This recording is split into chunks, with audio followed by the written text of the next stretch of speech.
Getting into the game, as you can see, T1 versus FPX. T1's defense being tested. As the barriers are already up and the aggression coming out. Utility throw, putting pressure on these FPX members. Caught behind the box, they'll try to use their wave to get on out of there. Munchkin's picked up 2 in the meantime and still fighting while his teammates come to support. And that fight is quick and clean for the side of T1. Oh, what an incredible start. They had a game plan from the very beginning, an instant seize nade, something we love to see when there's a fade and a raise on the server. No, we're not calling it that. And yeah, just being able to push them back. They almost had to retreat immediately, but that wasn't just the only part of the plan. They were continuing running it down, putting that pressure onto FPX immediately. And what a start for T1. Pistol on the board, Munchkin off to a flyer. And now we're just going to see, well, I was going to say an investment. Nichao just going to go with light shields. Interesting. It's not an investment you see very often, just light shields and nothing else. But I'm curious, I'll put it that way. I guess if they get a gun, it's being given to him. Well, I suppose that's the assumption. Yeah, 25 extra health. Ooh. Don't worry, Sean will explain this to us when we get back to the desk at the halftime. It's fine. I see him writing notes right now, scribbling frantically. He might even have a telestrator segment on it. Well, let's see if the success will be found by FPX with this trendy investment. Immediately, they're putting some pressure towards A. They've got their wall there, but T1 know what's going on. They're up close, both on A and on C. You definitely get a sense that this squad likes to get aggressive. The pistol round, I guess, gave it away more than anything. In the end, conventional takeover B. Alarm bot takes contact. Actually, not even. Preemptive strike, and that's got Berlin. Oh yeah, this is looking like a slaughter already. Linesaw being able to climb one somehow. They managed to make this one look a little bit more competitive.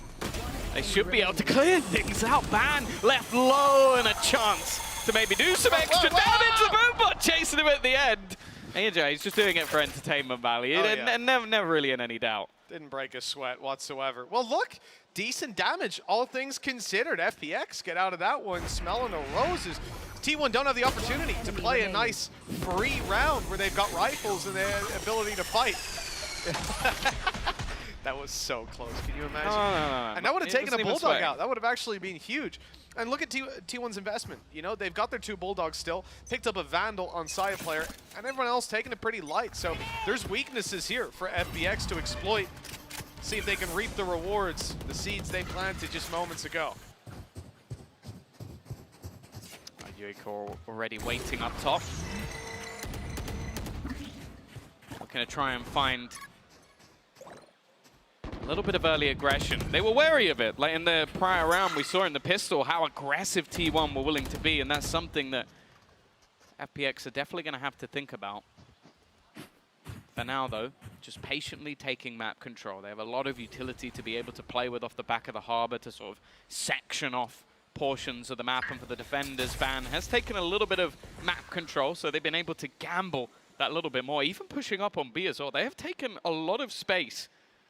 They kind of know at this stage that they almost have to be locked in towards that C side of the map, but they are going to start wrapping back around and pressuring elsewhere. Yeah, I do wonder if they've spotted, you hear that turret when you get a little bit closer, Snakebite comes down. Now you know, first of all, it's a trap play with 2 incredibly good site defenders. FPX are making the right call, looking elsewhere, and it's side player to be dropped first. That's the big rifle out of the round now for T1. Look back to the Bulldogs on Munchkin, who's already taken a lot of damage. Carpe pushed out of the site, and B is most certainly taken late lurk from Nichao as well. Great potential for this squad, and because it's the wingman planting, when they go through to try and take advantage of the numbers, well, anything but ends up occurring. That's FPX with the first. Oh, really clean take into the site as well. I'm liking how patient they're being, because we sort of set this team up as this like hyper-aggressive, fast-paced. So when we get to bind, that's kind of what I'm expecting, but this was very calm and controlled. They had expectations that their opponent were going to try and take map control against them. They were very methodical to sort of take that space back and end up keeping 4 players alive onto the board. Of course, for the other side of things in T1, they are going to have themselves an investment here. Plenty of rifles on the board, but no ultimates online just yet. Everything fairly level across the board. Yeah, this will be a much more grounded full buy round. The real meat of the game about to come into play. Now, we've seen T1's aggression time and time again. Over on CNA in that second round, even up against the Pistols, they were willing to do it. It's denied by some early utility, and the follow-up. It seems FPX will be gaining control over Mound for now, but they're leaving their options open. A lurk around B, player as well sat on A, waiting for the aggression to come through, and even an alarm bot if they decide to rotate. Plenty of options for them in the late round. Again, just taking their time, collecting those orbs that are about to be under some pressure. The Mosh used to try and clear out some space. Normally there's a bit of an execution off the back of it though. Turret destroyed for Sire as he looks to get aggressive, but again, just waiting outside this C site. The high tide through to block up a lot of angles, but there's 3 players ready and waiting. Oh, nice sees. It's gone through, and it's caught some players. They're able to sneak up behind the walls, and Carpe and Munchkin both falling. Puts a lot of pressure on Zeta to deliver, and he's out. Giving up the site and playing for the retake. It's definitely the smart call. They'd love to grab a pick along the way, but that one cost them so much more as they crumble on this C site. FPX take control. Yeah, again, like the aggression of T1 just not really finding anything. They're constantly hunting and looking for that early information, but other than destroying the turret, it basically just comes down to the late round execution, and that's actually where FPX have been fantastic so far. Berlin, Lysor getting those initial entries, and then Aya, well, we've already highlighted him. His performance in their prior match versus EG made the game even look remotely competitive, which was not something we expected in their opening game. Now though, leveling things up, weaponry somewhat of a minimum, and okay, you do have yourself a lockdown on the side of Munchkin, but unless they get into a very good position, I have no expectation of him using this. Yeah, not in a round like this, although considering the damage FPX were able to do with classics in hand just moments ago, you have to wonder. And we haven't really seen FPX use Nichao's wall to get control over A. Constantly, T1 have been getting aggressive and holding these tighter corners, keeping them back, and even back from where they are now, stuck inside the choke point. So good ground being claimed here, and they're certainly finding the lighter side of the map where T1 are not really defending it as steadfast. That wall should be easy to bypass. Zeta doesn't have a ton of utility, really. We're looking at Carpe.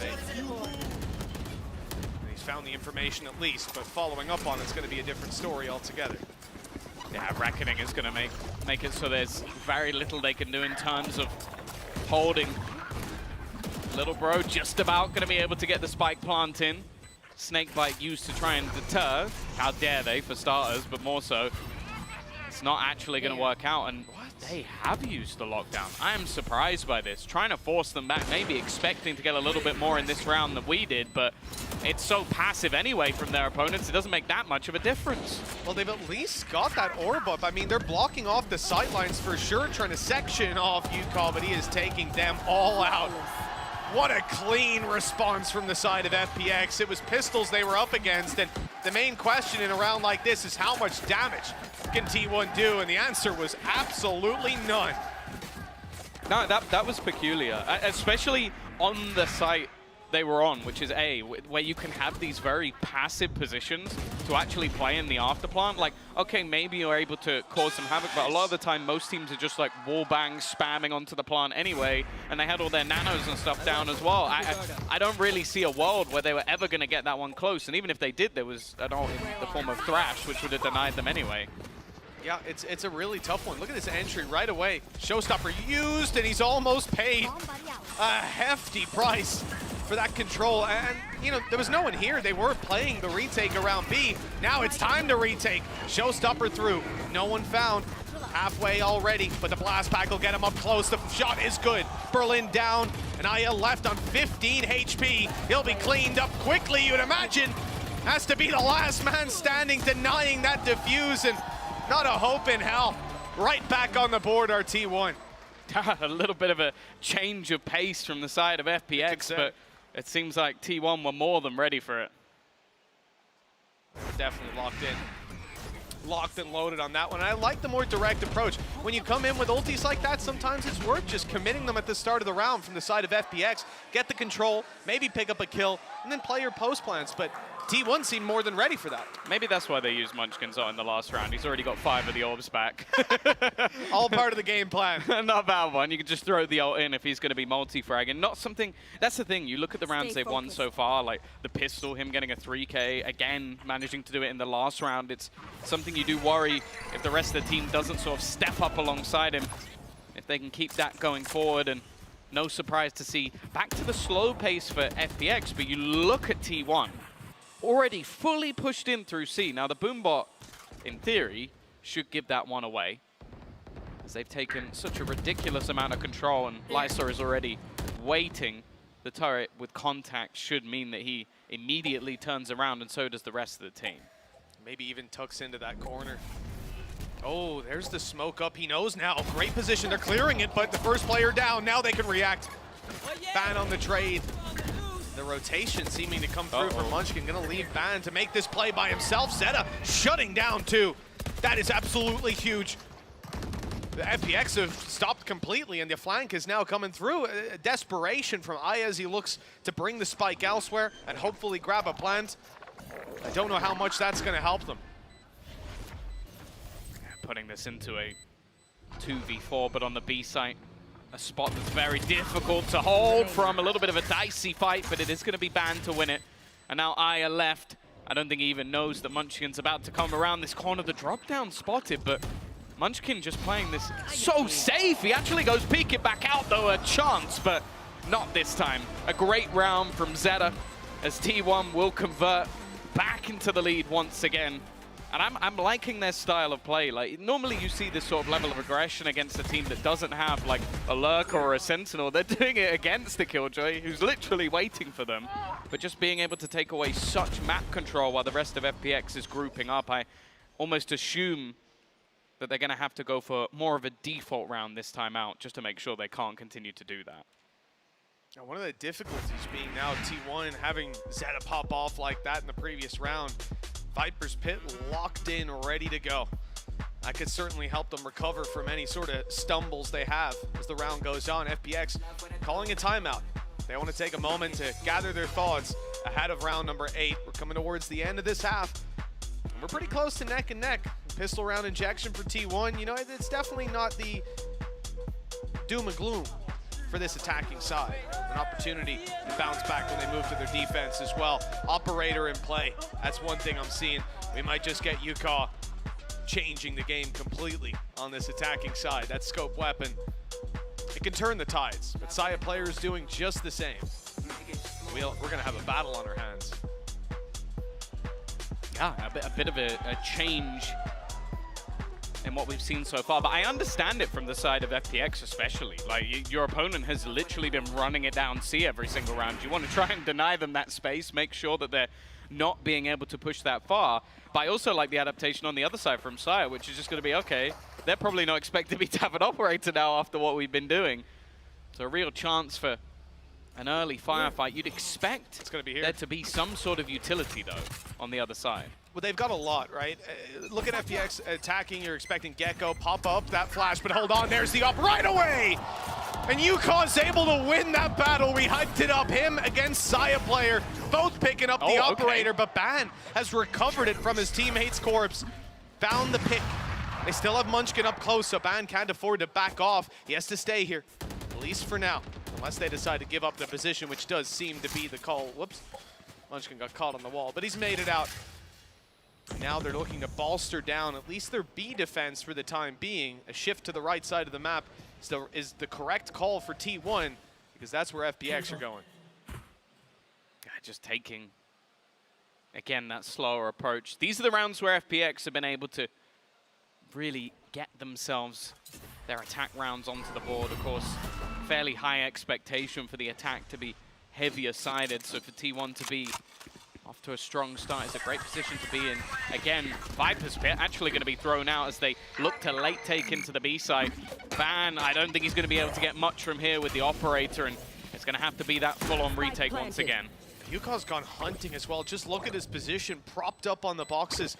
That's a great angle that they're not expecting. And even as Ban tried to clear it, he couldn't quite get there on time. The op certainly being a saving grace for FPX so far. Nichao with a challenge, and it's just about corrected in time.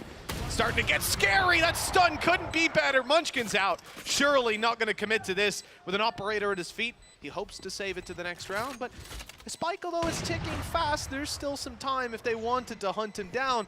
Aya has popped a flash. That's being heard. Munchkin knows there's someone hunting him, someone coming through the spawn. He could hightail it out of here, move towards the attacker spawn even, but well, he's hunkering down. It looks like they've given up, not wanting to lose any more weapons.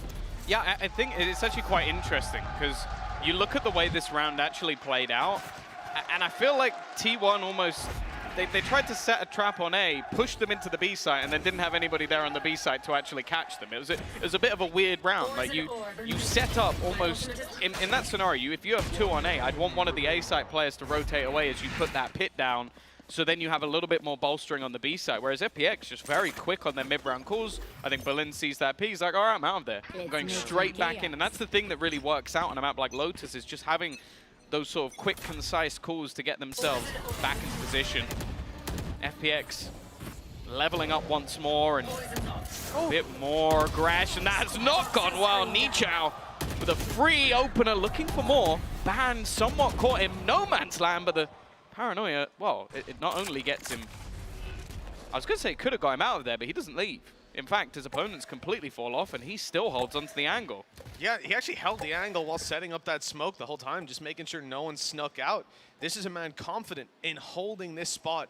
We've seen T1 consistently get aggressive around this position, and it's something most teams will do. They always want to compete for rubble. But Ban is taking it to another level, still being here this late into the round. And FPX do intend to take it towards him. Flash is back online for Aya. Have some cascading utility to make their way out. And all that util falling on nothing, because Ban fell back. A great sense of when to give up the control. The question is, will a rotate come in on time? Ban could be under a lot of pressure. And just using the one-way smoke to try and deter players from going back into this A site through the double doors. Zeta realizing he has to try and help out his teammate a little bit, but the Cove is almost going to lock him out completely. And Aya with a solid entry. No chance for Zeta to make a play. You look at the remainder, well, almost just diving in for risky plays on the side of T1, and FPX are more than prepared, just waiting for players to make a mistake. Sire's going to get himself an exit frag at this stage, but well, I don't see him going for this 1v3. I love FPX's ideas late into the round. Like, we've seen these adaptations before, but pumping the brakes, going for some control over A main, and then they acknowledge where both those players are. They're able to isolate the fights. And you saw from both Zeta and Ban just overwhelmed as they peeked out into heavy traffic, 3 targets each. It wasn't easy to clean up. They have managed to carry forward this operator to the next round. Much more passive post plant from FPX, not trying to hunt down again. But it doesn't matter to them by the looks of it. They've allowed the op to be saved a couple of times, and they're avoiding it pretty much every time. Yeah, and one of the things I think is worth highlighting in this matchup, I think Sire play is always a huge call out because of how good he normally plays in a lot of these matches. But someone you sort of almost highlight on the other side is Yuiko maybe not being such an explosive duelist. So the fact that he seems to be performing to a fantastic standard off the start. Now going to see if he can keep this up throughout the match. Operator going to be handed over to Berlin. Maybe the expectation there is that Yuiko is going to be taking that entry point. And on the side of T1, they've actually stacked into this A side. Bear in mind, weaponry is weak. They've got that operator, and elsewhere just having pistols. We'll see if they can make something work.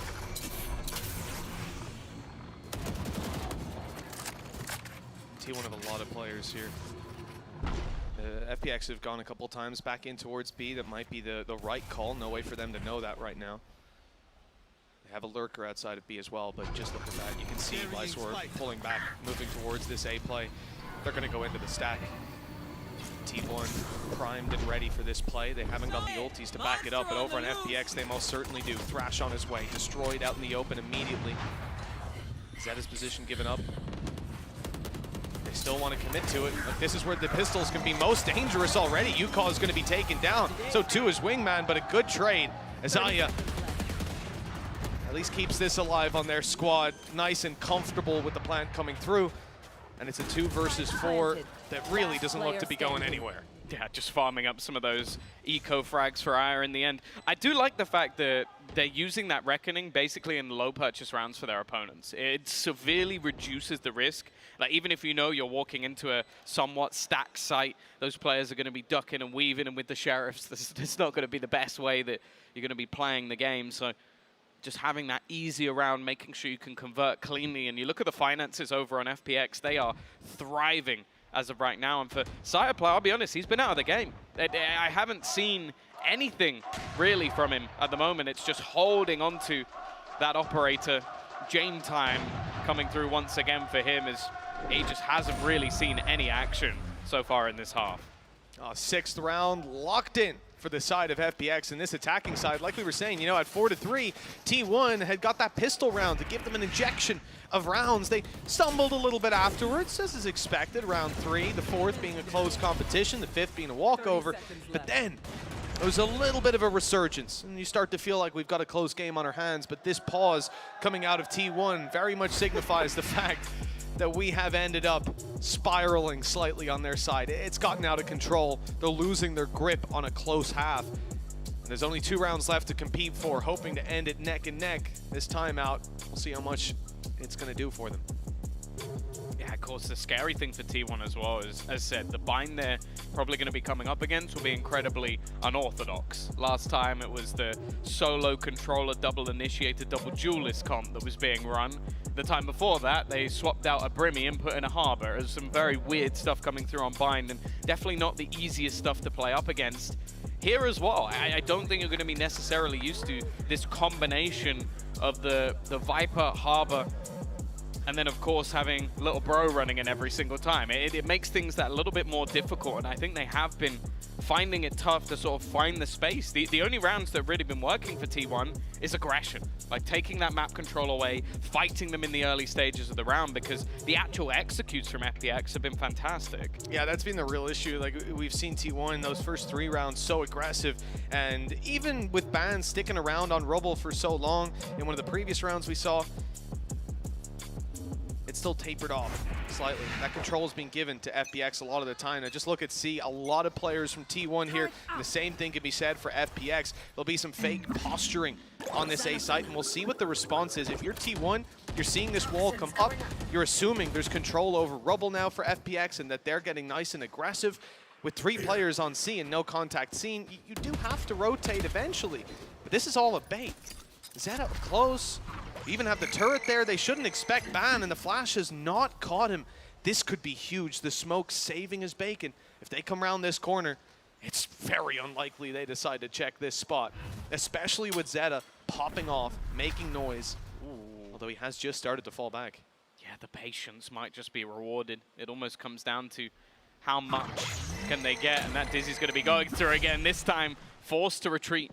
So the same as before, like FPX are being methodical in their play. Wingman sent through as well just to clear any of the close corners, and they're just doing this almost for orb control.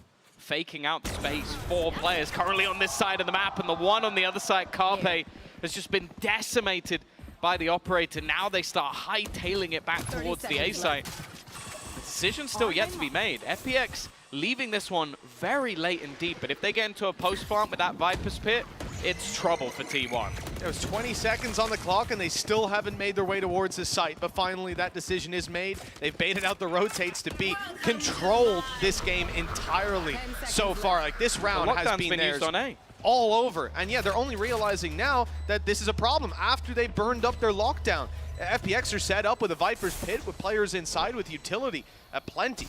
Even the snake bite online for Nichao late round, and okay. Nice shot. Yuka is going to be caught. That's a big pick. Aya, if he overextends there, that angle's being watched, but he'll catch more than enough.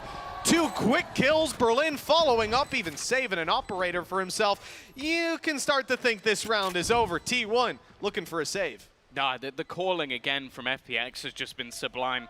The amount of times they have walked into this B site and there has been no one there, just off some fake execution being thrown in towards A. They get the opener, and then every single time you just basically see the Gecko utility just flying through in onto that A site. And even so much so that in the last few seconds of the round, you watch T1 putting a lockdown in on the A site because they've been fooled to such a high degree, and then they get a free post plant. Nobody on the B site, not a single player aware that they could be setting up on this side of the map, and they haven't even come close in the retakes, even using the slight gaps in their own ultimates to just decimate T1. FPX right now, I'll be honest, they look like they're a level above. They absolutely do. Again, the way they're controlling these early rounds is fantastic. Baiting out the C rotations. There were 3 players there, ended up with 1. They still flash it to clear. They move back towards A, sell an A fake perfectly, finish on B that's wide open. There's been next to nothing that T1 could do. They've been trying in the early round, but it's like FPX are reading from the same strat book so far. As we move on in to round number 12, the final one, T1's aggression is going to be displayed yet again on this defensive side. Pushed up on A, 3 players on Rubble. They won't give up this control this round.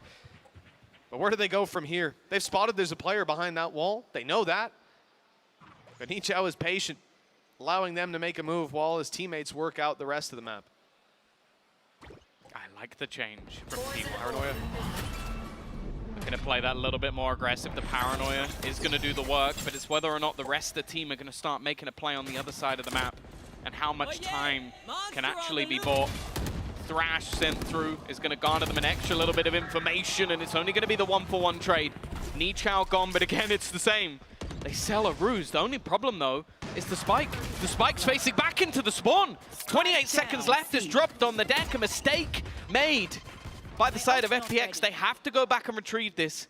And in the meantime, T1 can start re-aggressing. A 1-for-1 trade, 15 seconds. They have to go running into this B site, but they're going to use that showstopper. That will grant them the space that they need to get into this plant. It's something. Operator as well. This could be beautiful for FPX to still manage, even after those fumbles earlier on in the round, to close this out. An 8-4 scoreline will be huge. The timing is key, and Munchkin's won it, leaving just Berlin all alone. He'll use his waves to try and block off their sight lines, but they'll be through that in just a moment's time. Low HP on 1, but neither will fall. Saya player with his 3rd of the round, locking in 5 for T1. Considering how this ended up, I think FPX looked likely to take that to 8-4. T1 can be happy with 5 rounds. Yeah, I think it's purely just the mistake from Aya, like maybe not realizing that they'd given up that much control. If he goes through the doors, they get that plant for free. It's a lot easier, but it definitely wasn't good signs in this half for T1. They managed to get things to a respectable scoreline that they can take into the second half, but I think FPX were definitely the better of the 2 teams in the first. I think that's fair to say. An absolute joy to watch this elimination match can mean to them. Looking at T1 across the stage with an advantage in their back pocket. FPX have to be feeling good on this international stage. Now, the pistol round could really shoot them up into the lead. Well, that's the thing. They lost the pistol in that last half and still managed to come out with the victory. And they probably should have made it even more dominant as well. So they're definitely in a good position for this one, but we'll see if they can take the second pistol. Great start for Berlin. Look at the damage that's already been done as well. Players tagged behind as they look to enter the site. It is a slaughter! Lysor puts the entirety of that execution down, and now Zeta looking to try and get the ace. Little bro gonna be helping out as Lysor ends with the 4K. Big pistol round out from FPX. The 8th round they probably deserved. Yeah, they were looking forward to close out the previous, but now that probably carries even more weight rather than just a number on the board. Instead, they get to follow up round 2 up against what should be next to nothing. Just look at that. Made it look like a fully automatic weapon. 4 kills for Lysor, and well, fair to say you're gonna have a lockdown online in the near future. Yeah, we saw the same from Munchkin in the last half, and maybe didn't have the impact they would have liked. Decent investment from him as well. Lysor going to go for the rifle in this one, just wanting to make sure there's no real risk of damage being done. looking like more of the same potentially for the side of T1, but it could just be a goal of farming up some early orbs. You're also seeing the High Tide used very deep on the C side, almost just to shroud out information.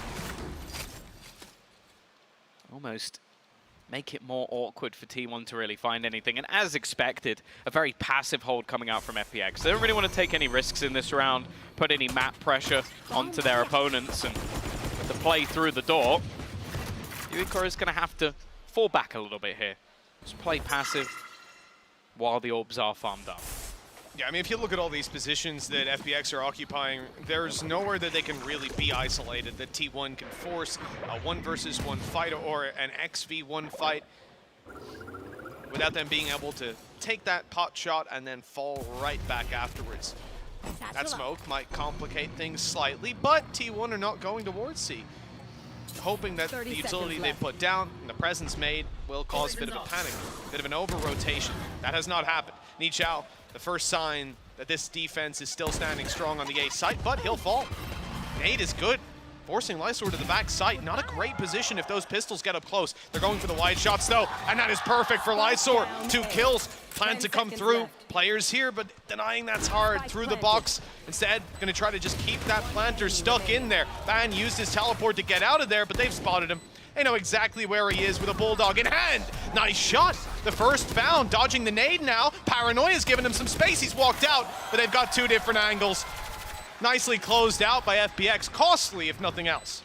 Yeah, it's an expensive round, no doubt, but they'll manage to retrieve the rifle. They're going to find themselves the Bulldog as well, so it's not the most loss, but definitely a little bit more expensive than they probably would have liked. And now with their opponents going to be coming back in with a buy, this is really where you need to see T1 actually stepping up to the plate if they are going to be competitive within this map. At least as of right now, FPX have been firmly within the driver's seat. And I think even maybe considering going for a bit of a heavier investment into this round, trying to break them a little bit earlier. Well, Tom, certainly feels like the stadium here has a favorite for this round. Yeah. FPX chance in full force, but you look at what they've got to work with. There's some weaknesses there. It's an uphill battle for this defensive side. Although not necessarily a round that I would chalk up to just damage. They definitely have the potential to fight for this. 2 Bulldogs, a rifle on Lysor, 1 away from having their lockdown online as well. But for T1, they're the squad that get a little bit of easier access onto these orbs. Pretty close to a showstopper on Saya player, but probably want to just leverage their weaponry advantage in this round. Bring them down. Look how passive they are on B. It's looking like a full B retake. Just expecting there to be pressure put elsewhere. Is that to do with the lockdown, maybe? Being taken. Potentially. I don't have it online just yet, but maybe expecting to get a kill on the way. Definitely one of the easiest sites to retake. Nice shot, though, by Munchkin and Saya. Solid start to this round. Nade to deny any further aggression, and the A site completely under their control, managing to avoid any of that initial aggression. Left. And similarly to their opponents, just baiting in those initial takes and then forcing rotations from FPX.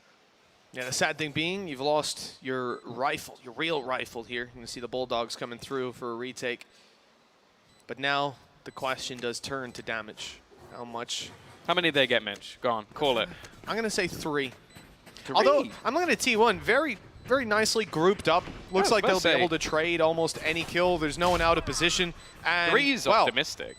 I think that might have been Carpe's 2nd kill of the game so far. That was incredibly crispy. Followed through. A Yukon falling. And, okay, a bit of panic here. Oh, the showstopper. That's huge. Honestly, you're going to trade a Cove for a showstopper?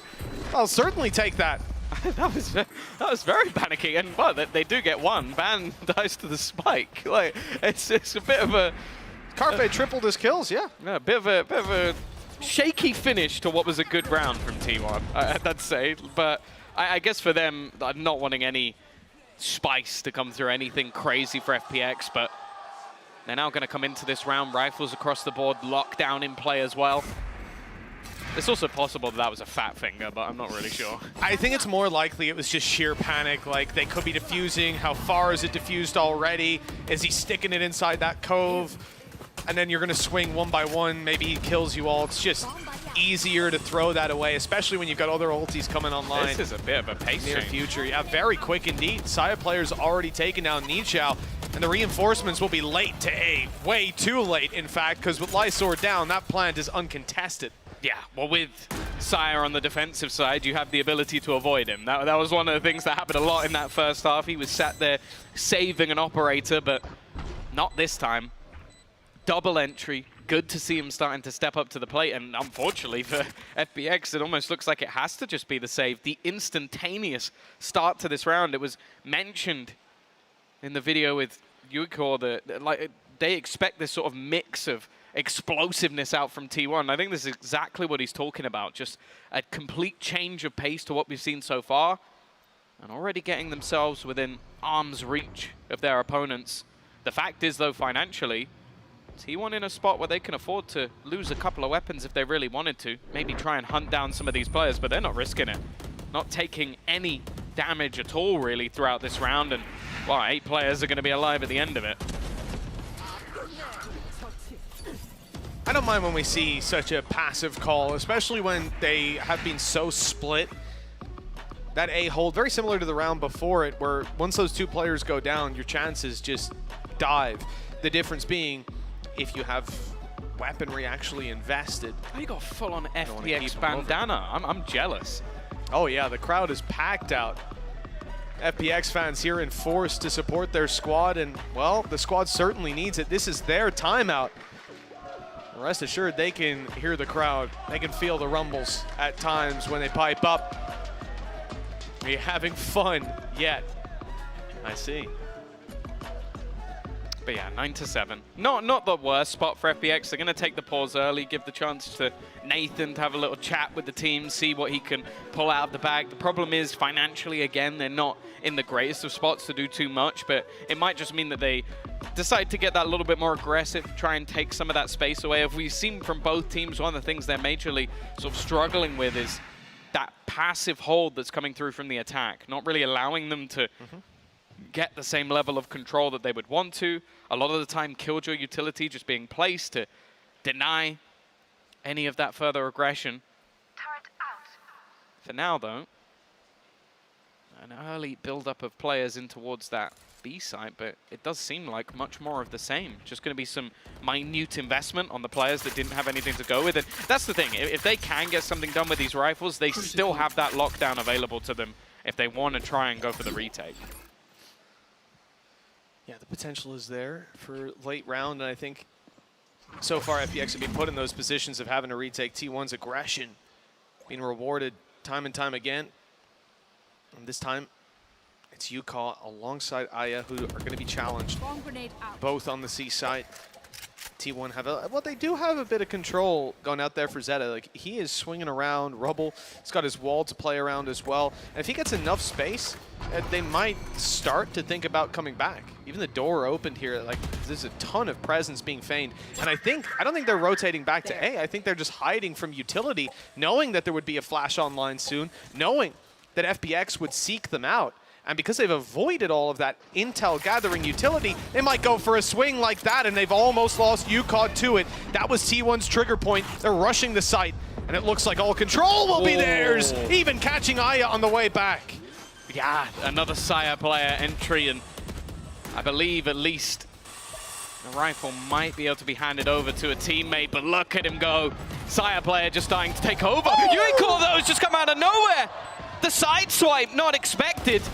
The aggressive position, it's these Razors going head-to-head to try and take over this round. The time, not even that far gone, still an opportunity for him to win this one out. Still going strong, leaving it all onto Zeta. He's playing that post plant, knows exactly where he is.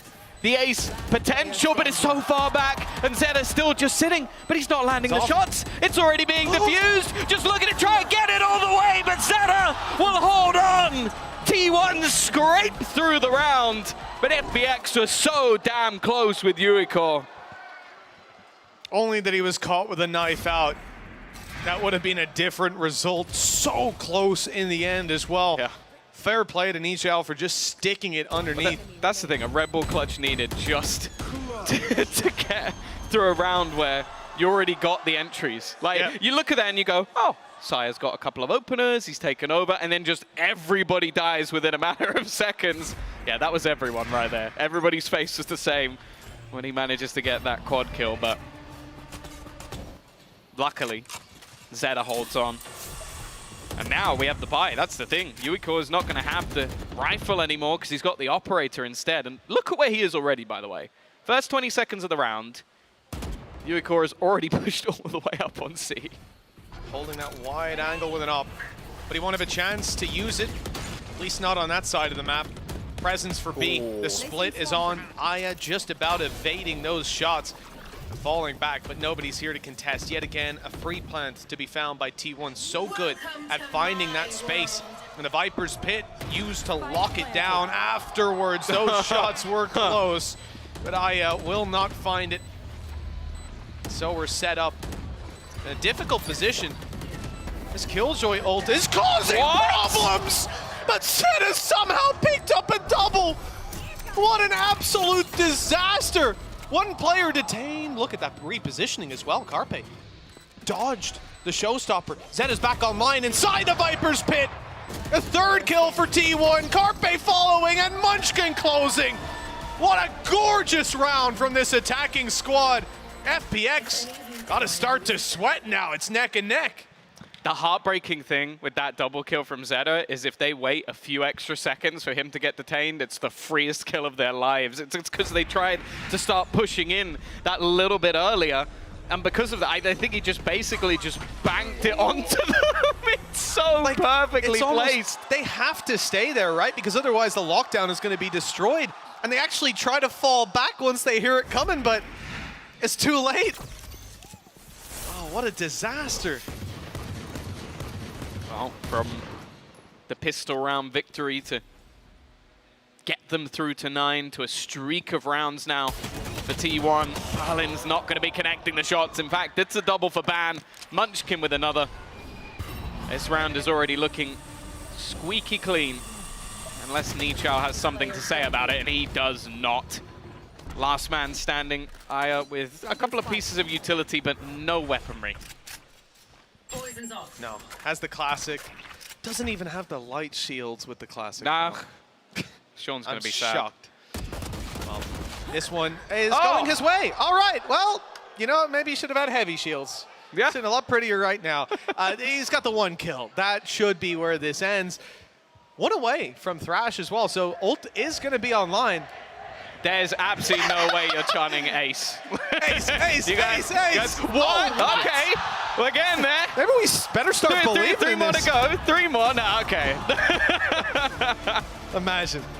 What a world that would be to live in. Still great damage, all things considered, and had the ulti online before he even went down.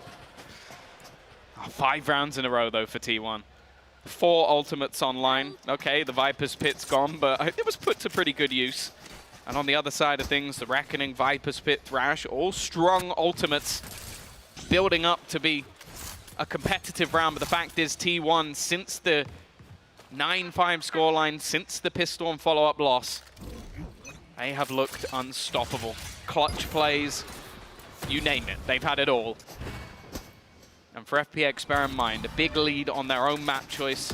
Bind, I'm not confident in. They need to find something here. There. You should run. Oh, wow. Okay, lockdown's going to be used to take over control of C site. 4 players here, but just take a look at the position of Zeta, not lurking on A. Viper walls on C. This is going to be a much more direct round, one in which they don't intend to fall back, use secondary options. The plant is in, already found, and they're giving up all this space. Thrash won't be able to reach them. It can be recovered at least. Not in a great position, though, using it mostly for the information. That's not going to be back up and online. Showstopper used. Oh, wow. Now Saya. Well, we don't need to talk about that one. Ban's picked up Yukon. Defuse being tapped. They're not sure. Someone could be on it right now. They need to swing and check.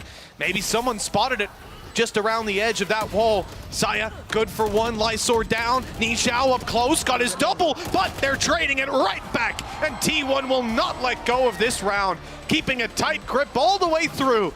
And now with a 2-round lead, they look set to close out Lotus. Yeah, and the worst thing is as well is other than the Viper's Pit, FPX used absolutely everything in this round. The ults thrown through, the Reckoning was to try and force them back. I think even Thrash, they were maybe expecting somebody to still lurk around within the site, but didn't find anything. And I have to say, Zeta in these post-plant scenarios, unstoppable. I don't think he's faltered, gone down once. Yep. He won the 1v2, the double snakebite with a third kill in there as well. And now having that in the late round, leading by example, it has to be said. I believe it's been a switch up for this matchup for him to go back onto the Viper, and honestly, it's been an incredible choice. Start of round, Viper's Pit, Orb for A. Oh, look at those pings coming through. T1 thinking about still committing to the A side, but bypassing this utility, bypassing the pit. But the thing is, there's not really that safe a spot to stand in the pit. Yeah. Like, you're either on the cross with your back, or you're right on the edge. Like, I feel like this is an incredibly dangerous pit to try and sit in, and huge reliance on Lysor to try and hold this one out. A lot of utility being put into delay, but they're not expecting that this is a full committal just yet. They still have that Viper Orb. If things do get a little bit scary, it's probably going to go up with the 40-second, 30-second mark once this wall goes down.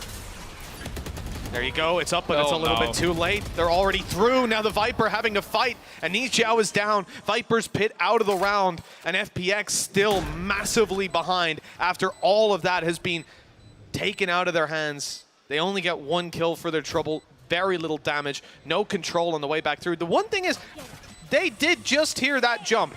Aya is fully aware that Munchkin is around that corner on his right, and he's going to seek him out, but his teammates are on the side already. So even though he gets that kill, there's just nothing to say about it. The 125 HP, sure, he's looking healthy, but there's two players lined up in a firing squad, and that'll put him to 0 seconds later. 12-9. 3 chances for T1 to close out this map. And Bind, as you said, Tom, their map pick is up next.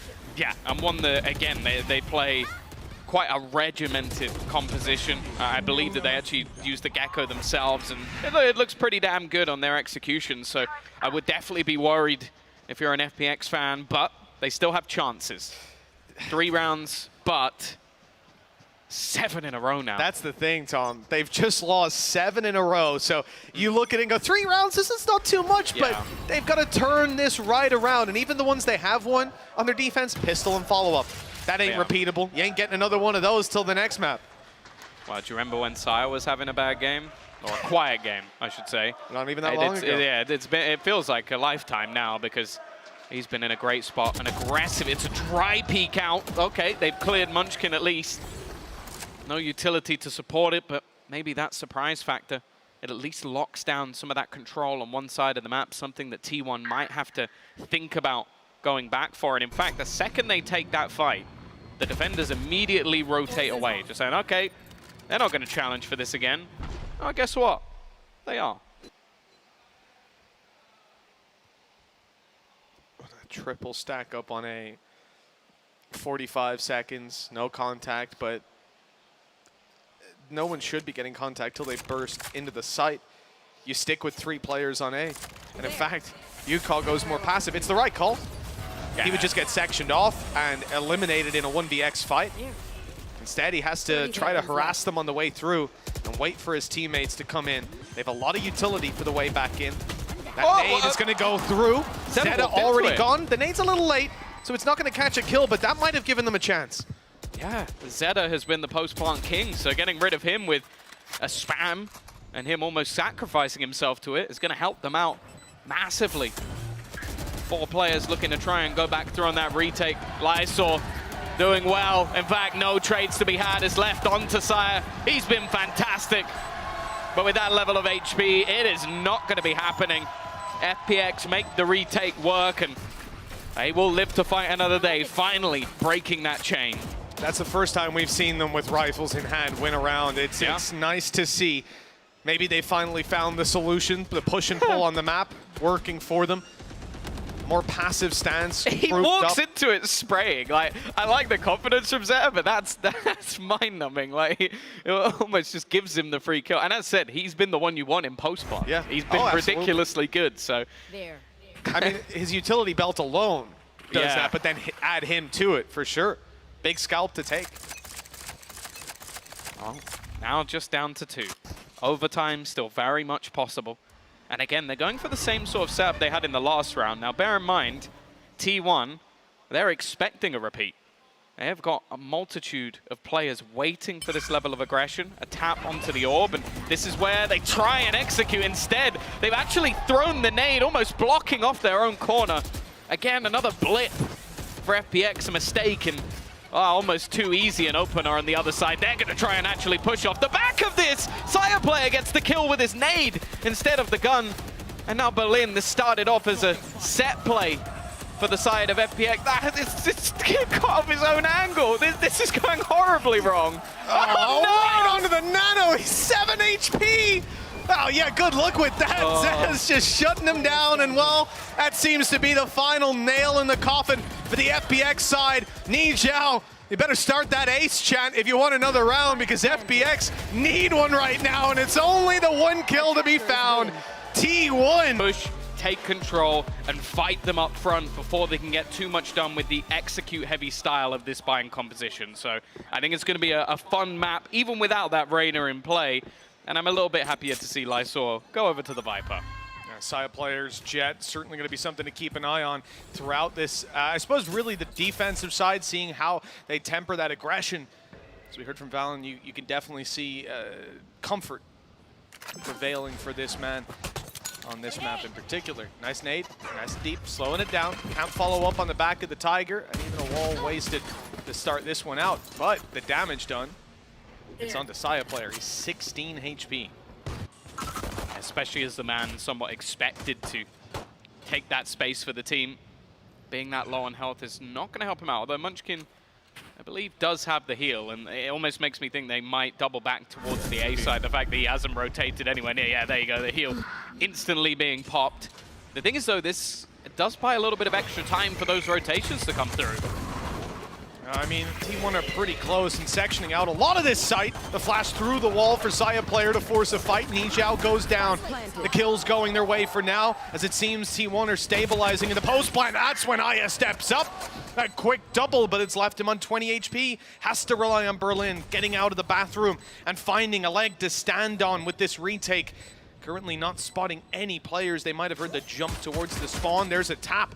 Aya now going to be defending him from the crossover halfway already. They need to hurry, and Saya just that.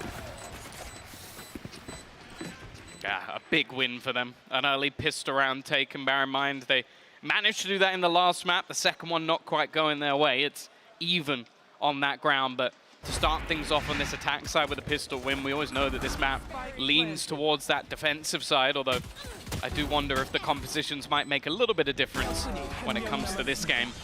But yeah, I think already seeing that little bit of extra confidence for Saya taking those fights, even with the early damage that was taken from him. And now, again, you've got a shorty for Yuiko. I wonder if we're just almost a bait and switch. Berlin, the IGL, taking up the raise. You might be thinking, it doesn't fit within a lot of the rest of his agent pool, but historically, it's his most played. T1 losing one already. It's going to make you a bit more cautious about how you approach the rest of these engagements, and rightfully so. Yuko up close, shorty in hand, wall protecting him too. Viper might section him out for a moment, but it depends when he makes his way in. He's missed them all! No. T1 getting out of that one scot-free. And a plan to come in now. They have definitely stabilized. And for the rest as well, it becomes so much more difficult. The cheeky plays you can make off aggression or little pockets of space become a lot tougher when that spike is ticking against you. T1 can just sit back, wait patiently. Good snake bite, at least Makabe is going to land the shot. A quieter game from him in the last, and now Aya with that Sheriff. Again, they've reduced the numbers a little bit for T1, but it'll be relatively clean, or clean enough. 3 players surviving, can't really complain. Marshall can still get good use out of a round like this if they don't decide to upgrade it completely. It's just that there. It's heartbreaking seeing that shorty in play. The opportunity is there. The timing, just 1 second earlier, I think it's easy enough, but the fact that your Viper fades through the wall just as you swing gives Zeta all the room he needs to close that duel out, double up on it. Third round up for grabs. It looks like we might have a little bit of a timeout coming through. Yeah, potentially a technical one. I'd be surprised if this early on in the game we're just going to see them take themselves a timeout. I'd be surprised, but third round tag. Unless something has been spotted by the coaches. But for now, at least, just taking a little moment. And that's the thing. That's a home screen. For T1, just being that little bit more, I guess, confident going into this map. The thing is, they were rocked by Foot. That's the match that's coming up for them later if they manage to take this one over the line. And I think having that start to the tournament, going that far down as well in the last map, and then being able to streak things back, I think maybe realizing a little bit more of that form that we've seen from them. Because this was a team, again, over at Tokyo that had a pretty decent performance. They were rocking with some of the top teams and even taking a win over EDG in their opening match. So it's not like we should be doubting this team. I think it's just that first matchup really made them look weak in comparison. Like having a lot of different mistakes, but finally starting to wake up a little bit for FPX. Is more so one of those scenarios where it's like, okay, even go back to the sort of interview this morning.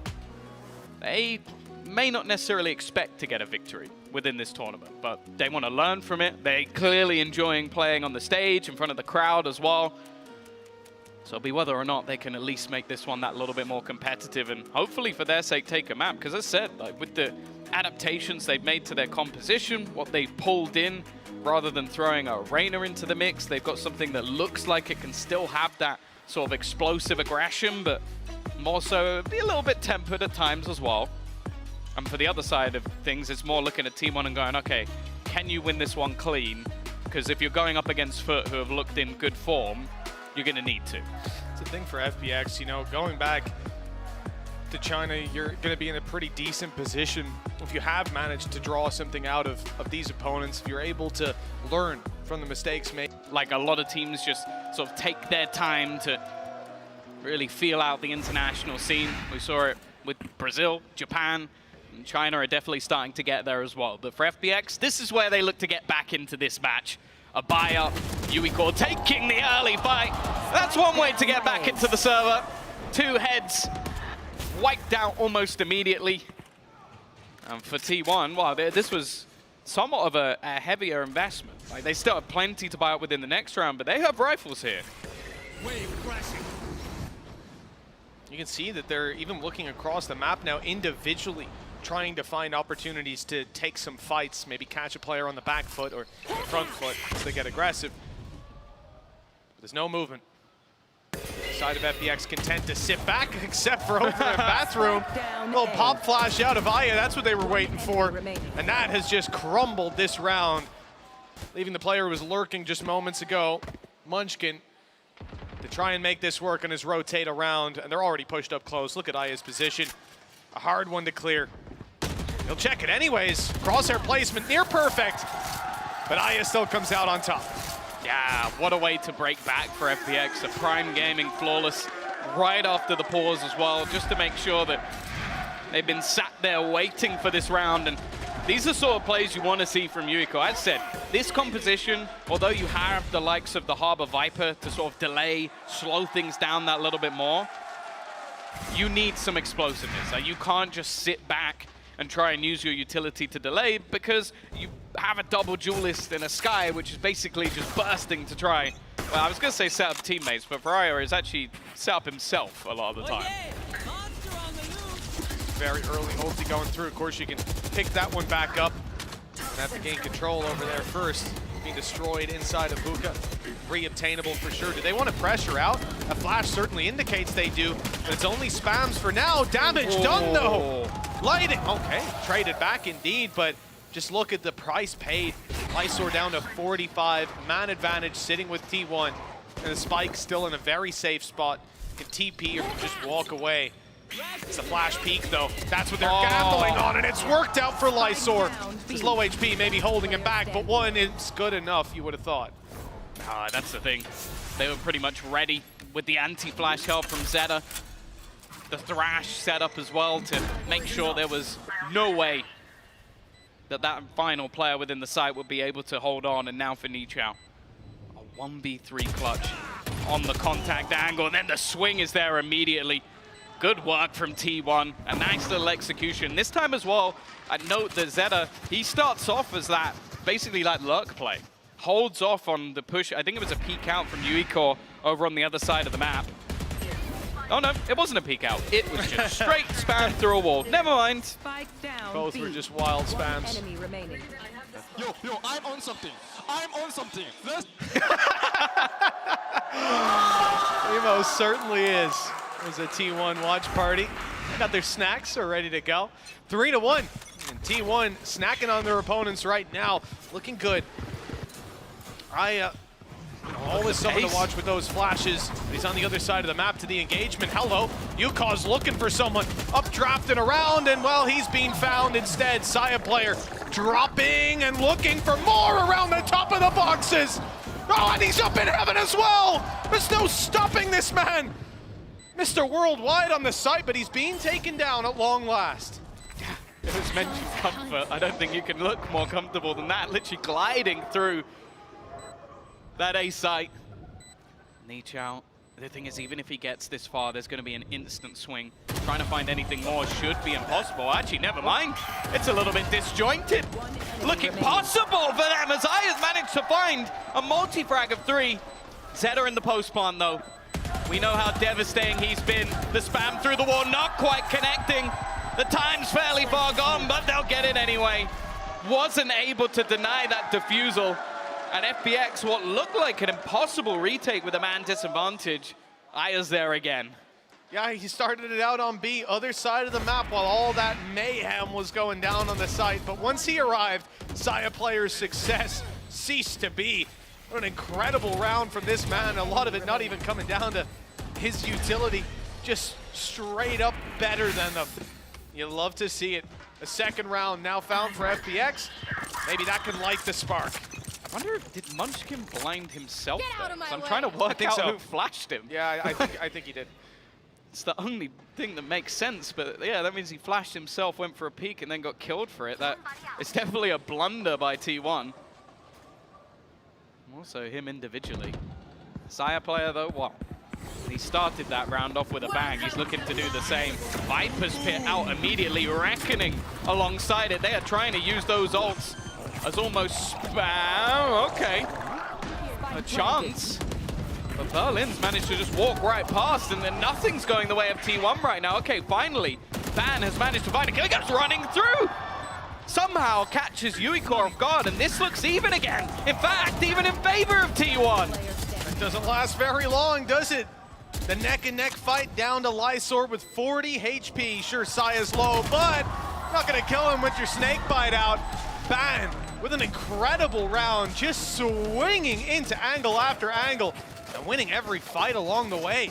FPX won't be happy to lose that, but the one upside, their ult economy is looking pretty good. Just take a look at Ban. Okay, the first one was good. That spurs him on to run through a wall, take that kill, and that's how he closes it. Same thing, just wide swing and take him down. That's the thing. Ban may play controllers, but he's got the duelist heart. Like, he still loves. I always like to see him play Fracture because of that. He gets to go back to his trusty jet, but you can see it in this round. Come on, now their opponents are on the other foot. The thing is, though, similarly to T1, they managed to make it work with a Blade Storm, Reckoning, Viper's Pit thrown through. And now they have the ult spam themselves. Seeker's back online for the second time. They even have a Viper's Pit, Blade Storm, and Reckoning of their own. So much that they could play with, a lot of potential in this round. The fact is, though, T1, again, taking their time. And they have Seekers of their own. So if they can get this down to a closer scenario, maybe spot out the gamble, this could still be their round. Oh yeah, I mean, it's not out of the question just yet. Plenty to play for, but the rotation towards A coming in from Berlin. Flash has found contact, that cancels the rotate. Berlin will still be here. That Viper's Pit's causing problems. Now only one avenue of approach if they do want to take this to B. They've lost all the control on A side. They go back and go through that teleporter. They're in trouble. It has to be the B commitment. Seeker's on the way, flash through, and the dash soon to come in. They're trying to deal the damage with weaker weapons, and it's not easy. Berlin makes it look that for the first, but look at the follow-up. T1 just grouping together, sticking as a team, and trading every single one, if even. Yeah. And the problem is as well, Yuiko, like his flank initially might have worked out, but it's been so much time on the clock that the space just isn't really worth it. Reckoning available, but I'd be surprised if they use it, and now he has to try and do it all. A Bladestorm 1v3 is certainly not the easiest. He dodged the flash at least, but look at that. Another firing squad waiting, and another triple kill for Ban. He is on one on this harbor right now. And an agent I wasn't necessarily thrilled to see. I never necessarily am, but wow. It doesn't even matter what agent he's playing. He just hits heads. Yeah, and I think this is a good time for FPX to take a pause. Like 5 rounds already on that attack side for T1. They found themselves in a very good spot. Now, I'll say the double duelist, a little bit unorthodox on Bind. Maybe you could lean towards the fact that FPX might be able to get more rounds in the attack, but I wouldn't ever be confident in stating that on a map like Bind. It's always very difficult to sort of find that space with such narrow angles, and on the other side of things, like having a bunch of initiator utility combined with that double controller, it sets things up so nicely for not only them to have the stack up in the right place, but more importantly, to have that delay potential. 5-2, P1 going to be very happy with how things have gone so far, but ultimates all but burnt out. Ban 1 away from having that reckoning, and on the other side of things, they have that showstopper on Berlin, who, after some of the initial rounds, has got a little bit quiet. Yeah, had well, like a classic kill in the previous round. So yeah, before that, and a sheriff kill. It's been, yeah. It was just second round sheriff kill, yeah. So he hasn't had a kill with a rifle yet. And that's it. In the impactful rounds, you need your duelists to be showing up. But I think it's difficult. T1 have such an interesting way of taking sites, you know, using that harbor to block off so many of the angles. Gecko's incredibly annoying when, when his flash isn't caught behind the wall like we saw from FPX on the previous map. Keep it up. Blinding them up, forcing them back, and then the space, even if they're only falling behind that wall for a second or two to let the flash fade away, Saya player's already in there. He's already taken the space, and his teammates are flooding in with him. The pressure is incredible that T1 are able to apply. So far, FPX haven't really found a reliable solution. Here's their chance with the B side under threat yet again, but there's a lot of utility on A that's stopping them from rotating fully. Yeah, the thing is now, though, having that reckoning. But that was the main goal of this round. Just try and make sure that they get that ultimate online. You can set up wonderfully to take in that space, and then having a reckoning comboed with a dizzy and maybe a sky flash as well. It's almost impossible to dodge everything that they have. 3 players, though, ready and waiting. Saya, immediate dash! And while Lysor's just been decimated, now the reckoning coming through as well. This will reveal where his opponents are, spamming through the walls. He has support as well in the form of Carpe. This is looking bleak, and well, Aya just trying to almost hide at the back of this site. A counter reckoning being sent through, but with Thrash denying that space, they can't even do anything off it. Yeah, I don't know where you go from this point. Both flashes still for Aya, can hope to find something, but the showstopper doesn't even land, and Saya players switch places, got inside the cove, fragmented this retake completely, and there's players waiting outside, baiting Carpe, letting him fall. That's fine, because they've got the utility to close this one out. Now they can swing in one at a time, run that clock down. Even if they didn't win the fights, they might have won it on the clock alone. Gorgeous stuff from T1 yet again.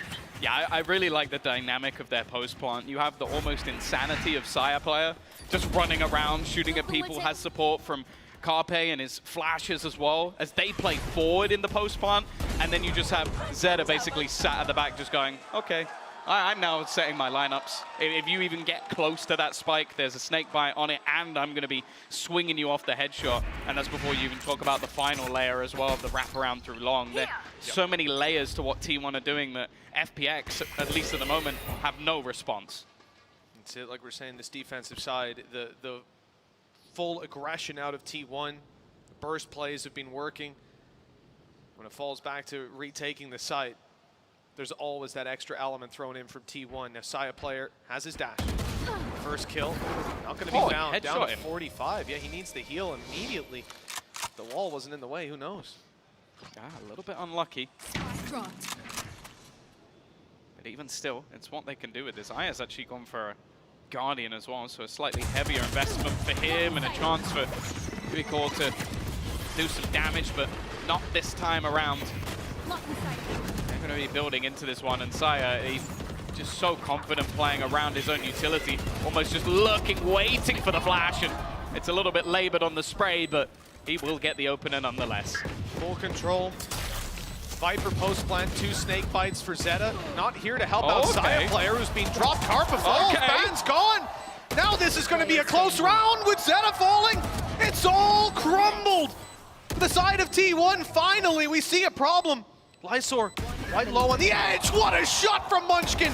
He thinks it was being defused, but the other player was inside the orb, but no. A little closer. Aya is able to close the round and find FPX a third at long last.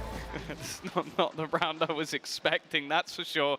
The MasterCard Thrifty coming through for the side of FPX. Basically just Sheriffs and a single rifle that they had, but wow. I don't even think the Guardian was the main point of call. It was Uicor, the first shot whiffing, but from then on it was just magic. Maybe a lifeline. Even still, like 6 rounds on the attack of this map is incredible, but if they can somehow streak this back and level things up, maybe, just maybe, FPX can survive in this tournament. Still time to build that up to 6-6. Let's see what FPX's response is. B players falling back. They sense the aggression. Operator from Yukon not going to find anything. He's bailing. Seekers are hunting down his teammates. Berlin's still able to hold strong, but left on super low HP. He won't get out alive. But is there a follow-up? Follow through from FPX. Saya players up close yet again, but it's traded. Aya again able to take down Saya player, potentially end his streak on the A side. A shot missed for FPX though. Munchkin's only 10 HP, but it's enough. Now he can buy even more time sitting in that corner. Flash back online. It'll be used fairly soon, you'd imagine. Oh, it better be. That snake fight's close, and it's got him. Great positioning on that utility, but the time is still going to be an issue. They need to find these final players blinded. Aya knows there's a player around the corner, but he's blinded himself. Even still lands the shot, but he's got more to do. Another player to take down, and it's Ban consistently hitting 3K after 3K, and there's another for the tally. I don't know, if that's not the reflex coming into the desk, I don't know what is. That is absurd. Blinds himself and his opponent, and then just somehow, maybe off sound, actually manages to hit the headshot. There's still not enough. Ban has looked fantastic, and I'll be honest, on the other side of things, Aya has been the main glimmer of hope for FPX. He's 14-7, and they have 3 rounds. Like, it is truly ridiculous. Has enough to potentially go for a hero rifle. I think it's a hero rifle with no shields, which is definitely a bit of an obscure choice.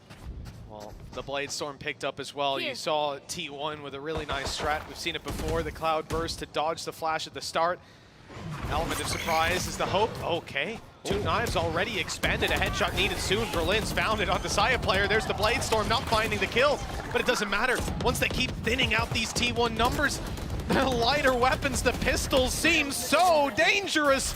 And with T1 now in a 3v3, a 3v2, a 3v1. I don't know how they've managed to recover, but Lysor is left alone. Yeah, at this point, I think Munchkin might have him dead to rights. Even gonna push forward back into that corner. Trying not to give him any ground, although, there you go. Pistol will give it away. Zeta playing passive up top, but not gonna find anything.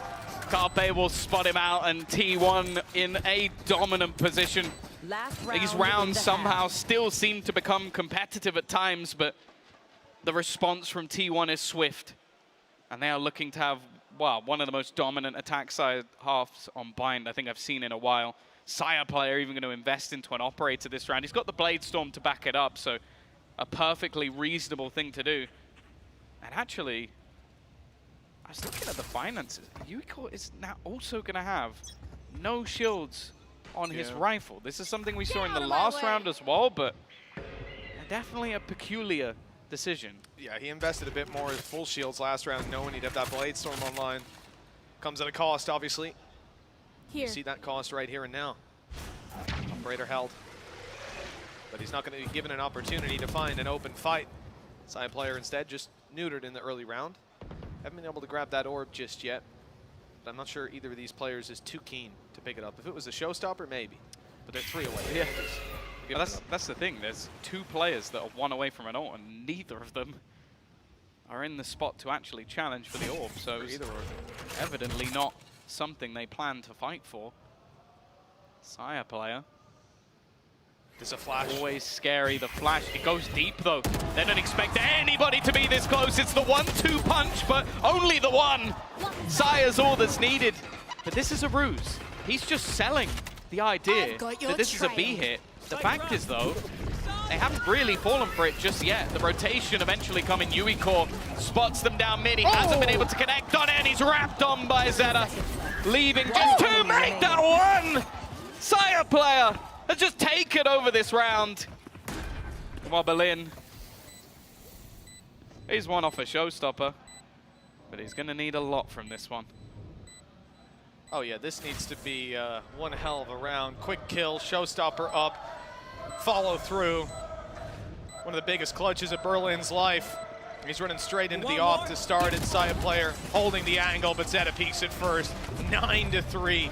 Phenomenal gameplay from T1. A great first half, set up for success. And funny thing about Ban in that, when he got 1 kill, he was statistically more likely to get a 3K than to end there. Like they're not back-to-back, 2 back-to-back 3Ks and 1 very important one later on. It could be a long flight back after this game. 3 rounds on the board as they start out their attacking side. And I have to agree with Sean, Tom. You know, T1 did so many beautiful things on their executes. And not even on the first map, but here on Bind, I genuinely felt like FPX, they didn't make massive mistakes. They weren't misplaying it. They were just getting wrecked. And it might just be the same again here in the pistol. T1 have snuck behind them. In fact, using their own wall. FPX are in trouble. They have no idea how many players are coming up behind them. And that's the spike. Disaster strikes despite Berlin claiming control over this part of the map. They've got to go right back to B long to pick up the spike, and there's 3 defenders there. Yeah, they had nobody watching for that B short push, and well, they've got the A site under their control. We're going to teleport. Yeah, if only they had a From the Shadows in round 1 on Omen that they don't have. Yeah, it's a rough position, and the fact is everything is being watched for. I say that, Zeta, he's switching between the 2 angles. It gives an opening, a chance. Yuiko being able to bring things back into a 3v3. Still 40 seconds left on the clock, and they have no ground. They have to try and take their way back in, clearing almost everything as they go. But the fact is, all 3 players 30 seconds left. are sat back, waiting within this spike. Carpe already going to put another to the death toll, but it's decent trades. Down to the jet battle, but Sire will win it once again.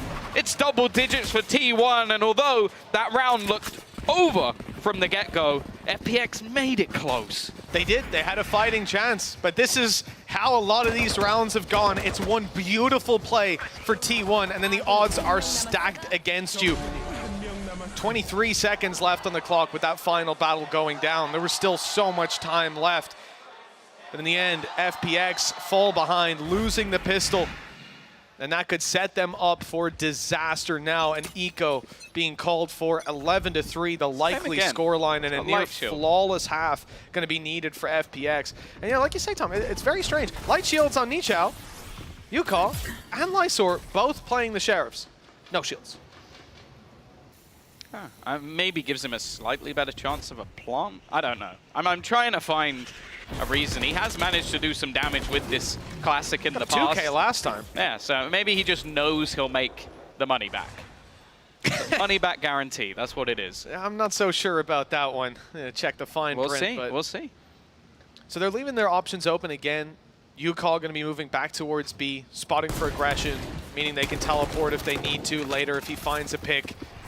But with these weak weapons, really, you are just hoping for a big mistake to be made. Flash through from Aya, gets him absolutely nothing. Didn't even make it through the smoke himself before he was spammed down. The teleport, they're not committing. Oh, okay, well that's actually worked out nicely. They kind of thought the other player had fallen back already or was out of here. Instead, the punish there as the utility goes through the teleporter. Damage already decent. Whiffed shots too. FPX have a serious chance. If they had rifles recovered, you'd feel a lot better. But if Lysor keeps this up, he might not need one. That's 4 kills with a Sheriff. And it's leaving it just onto ban. Consistent clutcher for this squad. His multi-kills have been incredible, but Lysor wants the ace. He's hungry for it. Down to just 36 HP, and it's stolen away. But you know what? You'll take the MasterCard Thrifty. You'll take a round win if you're FPX right now. I can see why they put him on Reyna. Honestly, because I could tell you for free that this round had absolutely nothing to do with Viper utility. This was all about just him managing to land headshot after headshot. 3 out of 4. A crazy round for Lysor and a lifeline, an utter lifeline for FPX in this tournament.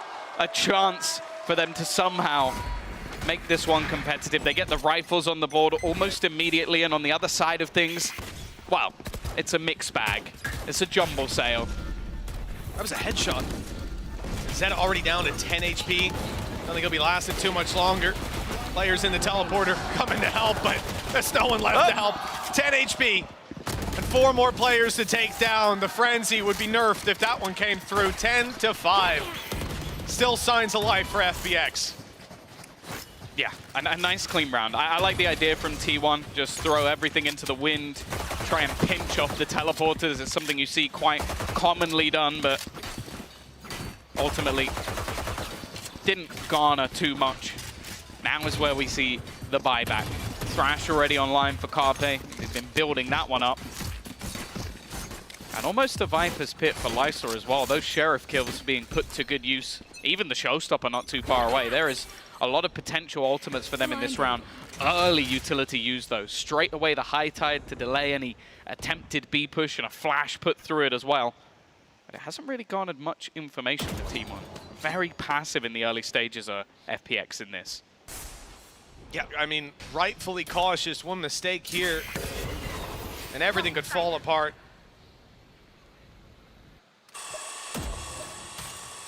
Even their flash is up for Aya, so you're expecting a much, much slower round out of this attacking side. The fights do come through, though. That was Berlin looking for some of his own space on B, and he has certainly cracked that control open. You're going to see Munchkin move back in, fill the position, see that nobody's here. That keeps them with 3 players on the A site. The read is perfect for the side of T1. The weaponry is here. 1 player spotted, a second firing off from heaven, and they've spotted Carpe up close. That was my concern. Maybe he'd slip underneath the radar, but nobody does. It's just an execution. Uicore managing a double, and Berlin as well. At first kill he got looked like he stole Boaster's res. It was so clean, but for now, at least, Munchkin just left on the other side of the map wondering what happened. It's like we stacked up the A site and not a single kill coming through. I like it from FPX. Again, very explosive in its stance. And as you said, like in terms of the setup, sending Thrash through early and having basically all that Viper utility to try and delay, it didn't work out. See ya, buddy. Nishao's not going to catch him, unfortunately. Munchkin Lysor might though. carrying forward that rifle. Yeah, it's not guaranteed. Lysor's got a really good position moving through the spawn. Yuka's just gone for the teleport. They've got him pinched, but they don't know it. The steps down, Munchkin, he did catch him.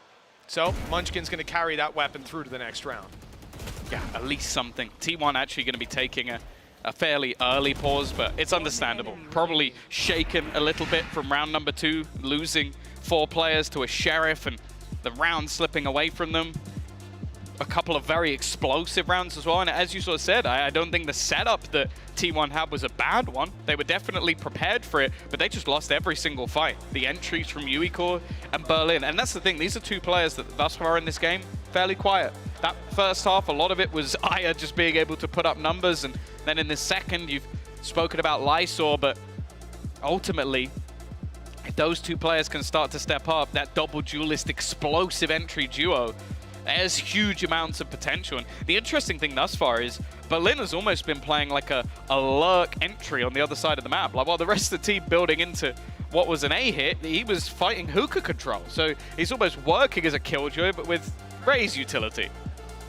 Yeah, it's funny because players can obviously slip down past you, but I think a lot of that is just their idea of feigning out the control. Having your Raze playing into hookah is just a classic, really. The utility is perfect for clearing out all those angles, and all the while making noise, causing those other players to rotate so your teammates have an easier strike onto the A site. I like the ideas, and it's even better when he's able to deliver with those kills, cause those headaches. As we said, T1 were ever vigilant. They didn't over-rotate, and players like Munchkin are key for that. Even when his teammate goes down beside him, he's able to say, hold on, let me check. They didn't follow up on it within 5 seconds. I'm going to retake the space. I'm going to flash in or use my Tiger and spot out if they're still around here. It's been good for the control. This guy on the other side of Aya has just been incredible when it comes to individual ability. His flashes are scary. Oh. And Munchkin, Saya, and Zeta down. Look, there was only one rifle between the three of them. That's now left on the floor for nobody to retrieve. This is the thing as well. FPX are directly reacting to what they attempted in round number 3.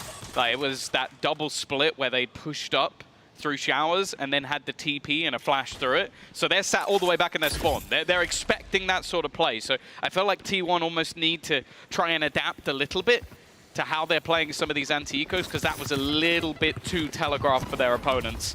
And now, well, after their patience being rewarded, they can now just go into this A site relatively for free. Not really anything here. They know that Ban rotating has managed to find a rifle, and he's always good for a few, but not this time. And as said, Yuiko, he really is starting to come online. Yeah, even if it's just up against these pistols, it's a big confidence builder. And with a 4K under his belt, that confidence is getting close to sky high. FPX, 3 behind T1. 4 ultimates online, 3 for T1 though.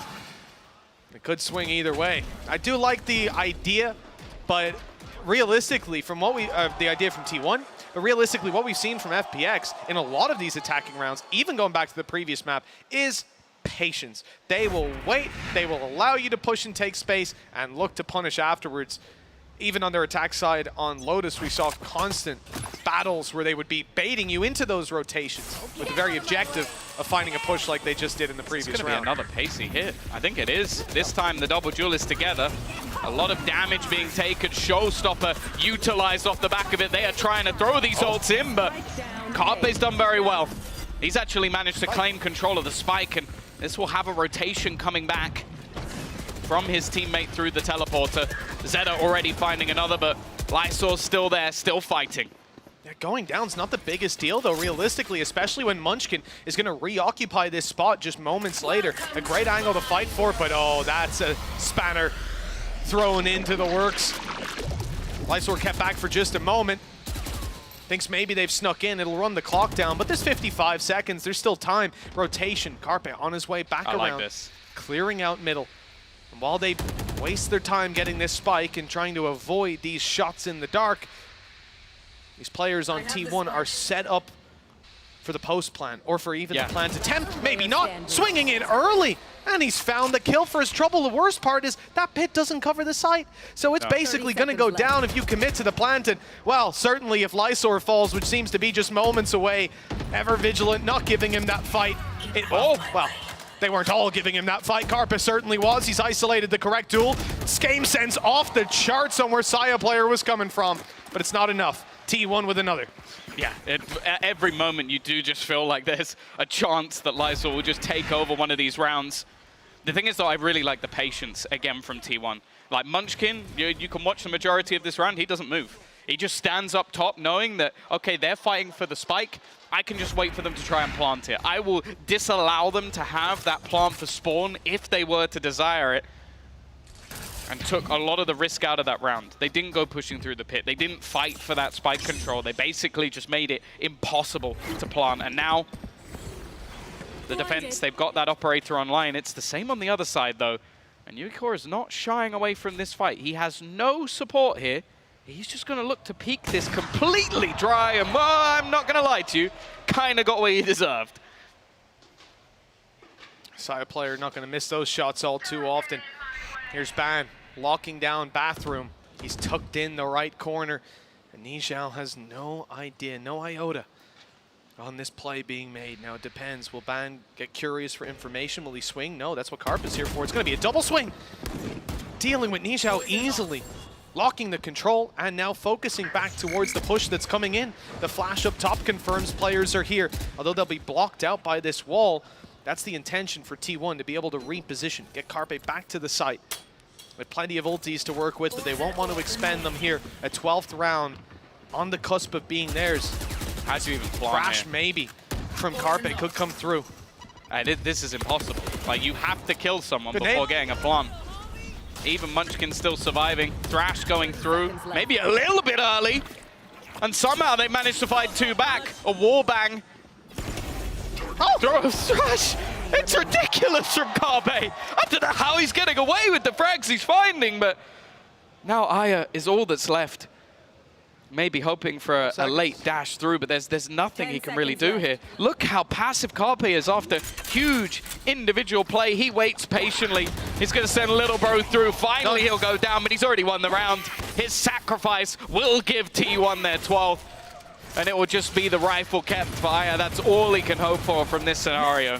It's hilarious that Saya player was on B that whole time, even at the end of the round. Yeah. They're just covering all their bases in case the push comes through spawn or something wild happens. FPX were given no opportunity. And I do agree, that ulti probably came in a little bit earlier, but what a recovery with that 2K, his third, indeed, of the round, in towards Bath. And then, you know, he doesn't get a 4th kill, but he wins the round by laying his life down, interrupting the plant. That is 12-7.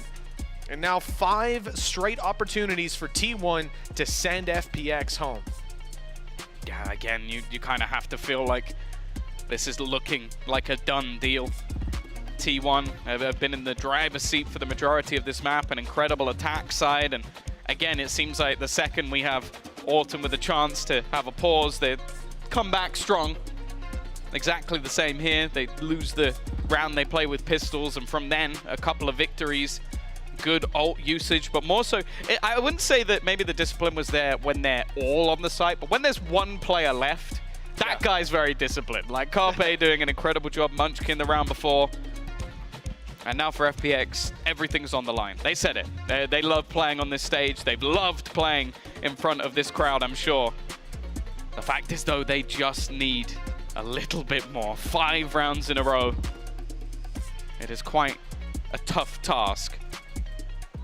And with players like Aya and Lysor still putting up some pretty decent numbers, it's not an impossibility, but you just have to feel that T1 eventually will get one of these rounds. Yeah, I'd have to agree with you, Tom. You know, 5 chances to close it out. Ultis can be cycled. Already the aggression. Look at that from Saya. He won't find the reward. But they're not punished either. An opportunity is denied. We'll see what the response is from the side of FPX. They've been denied any control over B, and that control is actually being retaken now by T1. The A site is their new objective. And this time, they're not going to be sending Nijao alone through Bath. They're double-checking there's not a bit of a nasty crossfire about to come through. I've got your trail. Oh, here goes the execution. Carpe under some serious pressure. Dizzy thrown out to try and slow them down. In fact, he's spamming everything. He knows that they're trying to run him down. They know he's in that corner, but it's his teammates they should be worrying about. Zeta already. Aya desperately trying to cling to life, but it is done. T1 will be the one